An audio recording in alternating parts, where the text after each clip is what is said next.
Thanks for sharing the space and being a sounding board for everyone who's curious about solar, who has, like you, explored it many years ago and it didn't make sense. Just as an introduction, again, I'm Monica Niehaus with Melink Solar. We've been doing commercial solar for the past 15 years, and really the solar business, it was born out of testing and owning and operating solar at our office in Cincinnati, Ohio. The firm started in 1987 as an energy efficiency firm, and on a journey to become the first LEED gold existing building in Ohio. We added solar, and then achieved LEED Platinum certification for existing building, which was, at the time, it was only one of 26 buildings in the world to achieve that. So on the way to becoming net zero energy and testing out solar ourselves, we saw that there were a lot of curious people who wanted to tour our facility, to want to learn more, understand what it impacted from an electricity usage standpoint, and long-term savings. So along the way, we realized, this is more than just savings. This can actually enhance our branding. Again, in 2008, we did our first solar project in Dayton, Ohio. We've installed over 100 megawatts in the state of Ohio, but as you can see on the map here, we've gone to 17 different states installing ground mount, roof mount, parking canopies. So we don't do residential, but if that is of interest to any of you all, we can certainly help guide you and direct you in the right direction. So here's a few of the pictures. You can see here an aerial view of our office. We've tested a lot of this technology, experience with bifacial panels. Greg will touch on that. Monofacial, thin film. At the end of the day, what we wanted to do was to be able to test and monitor it ourselves before we roll it out commercially, so that we can provide the best recommendation to commercial clients, and make the process as simple as possible. Greg will be the first one to say that solar projects, doing one is not a simple process, but our mission is to help mainstream net zero energy and help people along their sustainability journeys, but also help them, achieve the ROI along with it. At the end of the day, a lot of this, won't make sense unless you see that payback. And that's where we're gonna dive into a lot of the incentives. So I'm here to say, what has changed, why solar now? I'll first just take a step back and say, how do we define commercial solar? A lot of our customers are doing it for many reasons, and everyone's different. First, you've got the obvious, the operational savings, reducing your electric bill. But there's also a lot of companies and organizations doing this as a competitive advantage. We've had a lot of people in the automotive industry, or suppliers to P&G and Walmarts of the world, who are seeing this push. Their customers want them to reduce their carbon emissions. You've probably heard of Scope 1, Scope 2, Scope 3 emissions, and it all goes back to the whole supply chain. So you may not have felt this pressure yet, but it is coming, and different industries are going to experience it at different times. At the end of the day, it's something to be aware of, that it can be a competitive advantage. And I mentioned the elevated brand appeal, attracting new talent. I think a lot of younger generations are wanting to see a push towards making a difference, and addressing the environment. And if there are ways to generate your own electricity without burning fossil fuels and polluting our air, that's an alternative option to consider. And what you'll see is that it's cheaper to do so over the long run. So why am I here? I'm super passionate about helping empower organizations to reduce their carbon emissions, but also do it in an economical way. So that's why we partner with Verity who are the incentive experts, and they really help empower, their clients as well to help monetize all of those incentives. So again, what has changed? This graph looks at the past 60 years for the national commercial rates of electricity. So you'll see in gray, you're looking at about 2 cents per kilowatt hour back in 1960. There's skyrocketing prices, geopolitical effects, a lot of different events that can help impact the price of electricity, as we all know. Similar to inflation, what we know is that you can't predict it all the time, but it's a steady increase. So the last 60 years has been, the average annual increase has been almost 7%. In Ohio, it has been less than that.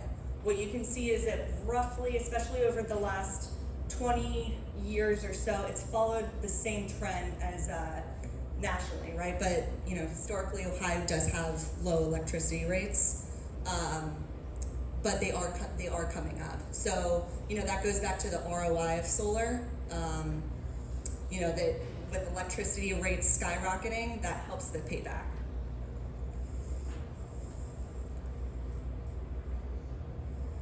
Kevin and his group are far better experts than we are, and we're not trying to predict the future prices of energy, but what is depicted here is PJM futures for the next 4 to 5 years. So I mentioned the 6.7% average annual increase for U.S. commercial rates of electricity. This is for our region, so PJM covering Ohio. You've got the 6.6% annual increase. A lot of these impacts are through transmission and distribution costs that are coming up. On this next slide, you'll see, so this is a chart from Bloomberg New Energy Finance. And if you think about what we're all doing right now is relying heavily off of the electric grid. It's a fragile system. It's infrastructure that needs improvements, and a lot of spending that will be going into that in the future years. So, when you look over the next 30 years, they're anticipating, billions and billions of dollars going into replacements and network reinforcements and new connections. So this is something to be aware of too, is not just, what's happened historically with electricity rates, but, the utility will be passing on those higher costs to the consumer. They're not going to be absorbing that themselves. So this is one of my favorite charts because it outlines all of the progress that the solar industry has made over the years. Solar has been around for a lot longer than people realize. Jim's going to touch on a recent article by The Economist, and it talks, first opens up by saying, hey, this technology has been around for 70 plus years. The reason why it's becoming more relevant now is because the costs have decreased so much. So when we look over the past 15 years, the price has decreased nearly 80%. So the technology's matured, there's been increased efficiencies with modules. What you will see over the past couple years is the price really starting to level off. We are seeing industry changes and just impacts of inflation where you start to see the price kind of creep up. So this is all to say that we're not going to see the same crazy drops in prices as we've seen in the past. Really, the price is as low as it's ever going to be at this point. And my next favorite chart is looking at the price of solar, or the levelized cost of energy, in dollar per megawatt hours for solar versus other forms of energy. So as global investments have been pouring into renewable energy and storage and electrification, solar, which is the blue line there in 2009, again, that price started way up high. You see nuclear in orange, natural gas in purple, coal in green, wind in black. And you can see that solar is now the cheapest form of generating energy, which is why a lot of utilities are starting to invest heavily in this. We don't do crazy large scale utility projects, but we have done some smaller scale. Our theory is, hey, we want to design and build these systems to utility standards and not code minimums. This is solar is a long-term asset, and people who are investing in it, they're not doing it for the short term, unless you qualify for crazy incentives that will make them pay back 1 year, which is possible for some, and we'll touch on that. But this is the long-term play. Is 5 years down the line, you're going to have 25 years ahead of you of free electricity. So we'll touch into the more of the details of like the lifespan of the solar and warranties and all of that. The other thing that has changed is all of the incentives. Again, with the Inflation Reduction Act, this is just a small glimpse of some of the incentives that are out there. At a very basic standpoint, you get the 30% federal investment tax credit. For those of you who don't pay taxes, what the IRA has done is open up the door for nonprofits to take advantage of some of these credits that were previously only available to for-profit entities. So the direct pay basically allows that nonprofit to get a check from the government after the system's installed for 30% of the cost. There's additional adders that can go onto that, and then several other incentives that Viridia will touch on. Before I kick it over to, so I think it is you that presents, you present after me. So before I kick it back over to Greg, another thing just to be aware of too is when you install a system, it's not like you lose visibility to it. I was able to install my first house project along with a lot of help from my coworkers. But one of my favorite things to do is monitor the production on a daily basis and access it, from the app on my cell phone. So this is just a simple view of what you'll be able to see for roof mounts. You can see the consumption that you take from the utility versus the solar system. So if you overproduce, if you send excess electricity back to the grid, if your building does not need all the solar power, then you will generate credits from the utility. So you can bank credits and use them at night when you're relying off of grid power. Greg here has a battery system, so he will in a sense be off the grid at some points, but just wanted to give you visibility to this. So if I were to recap before handing it off is, what's changed? Electricity prices continue to skyrocket.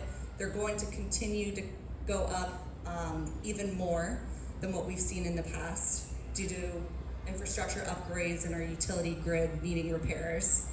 The incentives, of course, and then the environmental landscape and people becoming more and more aware of wanting to reduce carbon emissions and being able to generate your own energy on site gives you that independence. You're no longer relying so much off of the grid.